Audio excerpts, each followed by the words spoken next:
Hi, my name's Simon, and I'm here just to share a few thoughts on the Ascension of the Lord, which is the Gospel reading for this week.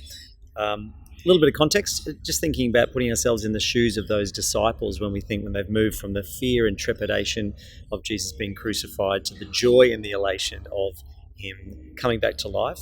And now it's him saying to them, now it's your turn. Go out to all the world, proclaim the good news to all creation. There's that sense of that commission, that the baton being handed over to them, that they are going to go out and share that good news. So I'd like to focus on that element of our sharing, the idea that we are called to share our gifts. And the second point is to that sense of stepping out in faith. So how we can do that as Christians today and how we can do that in our own context. So that first part, sharing our gifts, I think of Matthew's version of the gospel when he says, I am with you always. So Jesus giving us that confidence, that sense that he is with us every step of the way. But sharing our gifts, really, we have the ultimate treasure. If you think about our faith at the heart of who we are, that faith and that belief in Jesus is such a precious gift and a treasure. And so God calls us to share that in our particular way. I think also, when I have a piece of good news, what's the first thing you want to do is tell someone. So when we're excited about the gospel, when we're excited about Jesus' message, that we're called to then to tell people about that.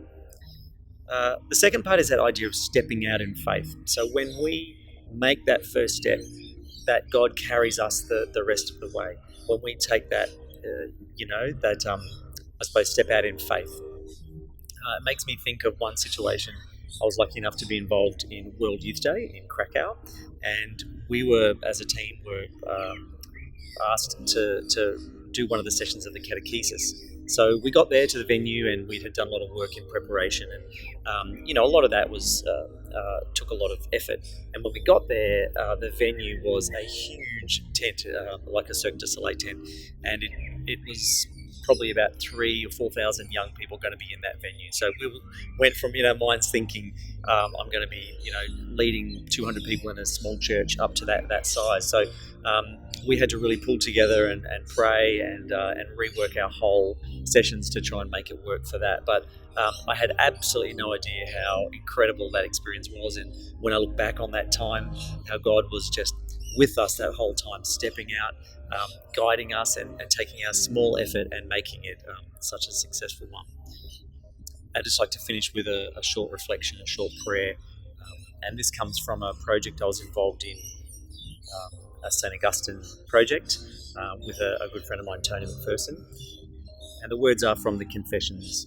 So let's finish with a prayer. In the name of the Father, Son, Holy Spirit. Amen. Don't you know I've walked the road with you. I've cried your tears. I've felt your pain. I know you as myself. So, dear Lord, today, as we use St. Augustine's words, that you are on the road with us on our journey of faith. Guide us always, and may your Holy Spirit keep us safe. In the name of the Father, Son, and Holy Spirit.